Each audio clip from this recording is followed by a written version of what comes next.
Amidst the conflict of segregation and discrimination in the South, integration adherents attempted to find compromise regarding Black voting rights. Attempts at voter registration were met with violence.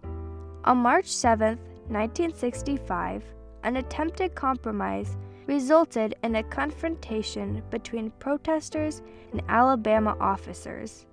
The fatal march, known as Bloody Sunday, persuaded President Johnson to sign the Voting Rights Act of 1965, illegalizing voting barriers, allowing all to exercise the right to vote.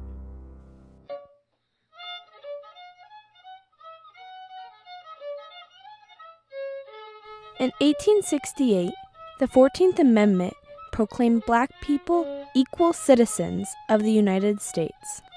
In 1870, the Declaration was expanded into the 15th Amendment, emphasizing equal voting rights. However, many Southern states created conflicting barriers to keep Blacks from registering. Deterrents included rigged literacy tests, high poll taxes, violence, and conceivably death. Other barriers, called Jim Crow laws, prevented Blacks from using the same amenities and having equal opportunities. My grandmother took me to the shoe store to get shoes. So I saw a beautiful pair of shoes there sitting there. So I put my foot in it, and my grandmother was upset because I did. And the sales clerk picked the shoes up and made my grandmother buy them. She said, "You don't understand. You have to buy these because that little nigger put her foot in it."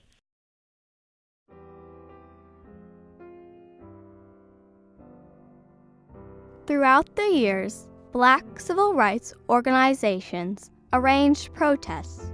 These protests aroused supremacists, leading to the 1963 Birmingham Baptist Church bombing. 23 people were injured, and 4 young girls were killed. A few months later, 105 Black teachers attempted to register to vote. They were met with aggression from Sheriff Jim Clark and his troops. They began jabbing other teachers and wildly pushed us down the courthouse steps. Frederick Douglass Reese. These events spurred mass protests. However, nothing united civil rights supporters more than the death of Jimmy Lee Jackson, who was shot and killed while protecting his mother.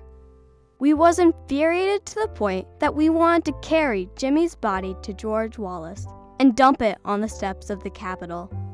Albert Turner. The voting rights uprising had truly begun. With Martin Luther King's approval, a march from Selma to Montgomery was planned to take place on March 7, 1965, to try to find a compromise for Blacks' inability to vote. By the force of our demands, our determination, and our numbers, we shall splinter the segregated South into 1,000 pieces and put them together in the image of God and democracy. John Lewis.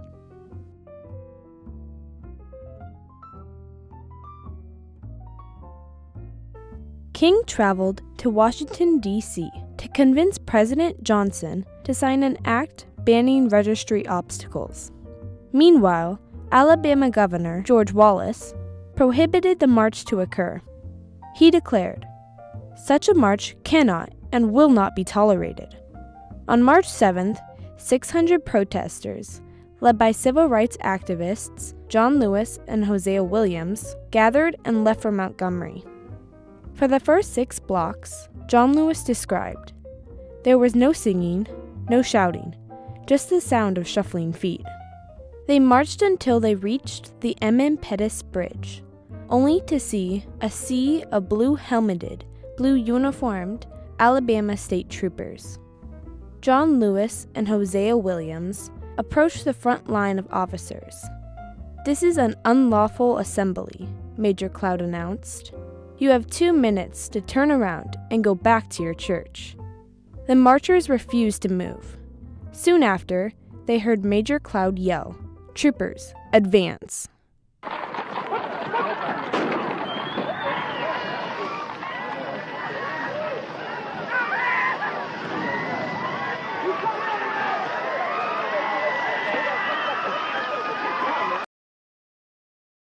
The marchers were beaten and trampled by the rampaging troopers. King asserted, "None of us anticipated or imagined that they would use brutal methods, to which they actually resorted.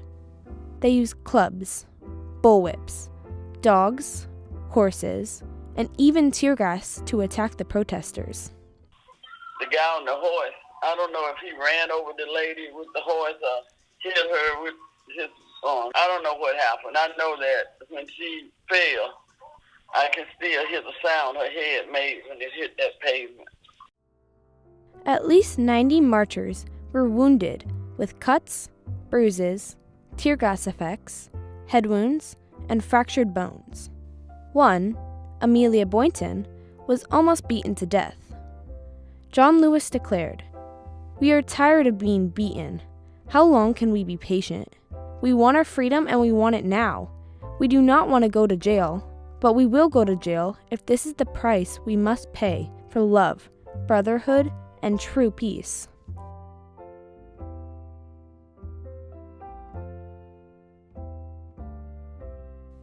Bloody Sunday influenced Martin Luther King to come to Selma. After seeing footage of Bloody Sunday, thousands of people of all races flooded into Selma to participate in another march.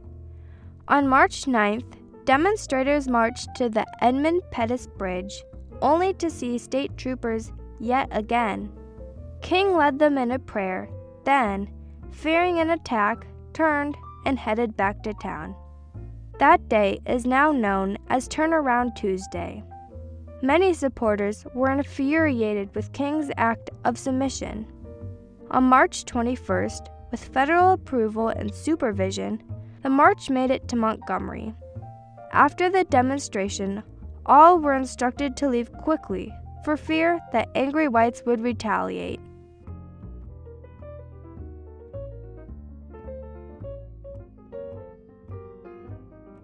Meanwhile, President Johnson called for voting rights legislation after viewing footage of Bloody Sunday. The president convinced Congress it was necessary to have democracy. The voting rights bill passed on July 9, 1965, making voting barriers illegal and finding a compromise for equal voting capabilities. There were incidents, some, but this time the law was on my side, and they became less and less. In 1987, John Lewis was elected Senator of Georgia after years of working to achieve democracy.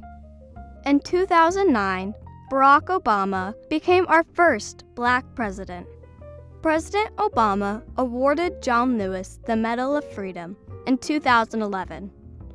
John Lewis reflected, "If somebody told me one day an African American president would be presenting me the Medal of Freedom, I would have said, 'Are you crazy?'" The compromise to demolish voting barriers allowed the unimaginable to happen.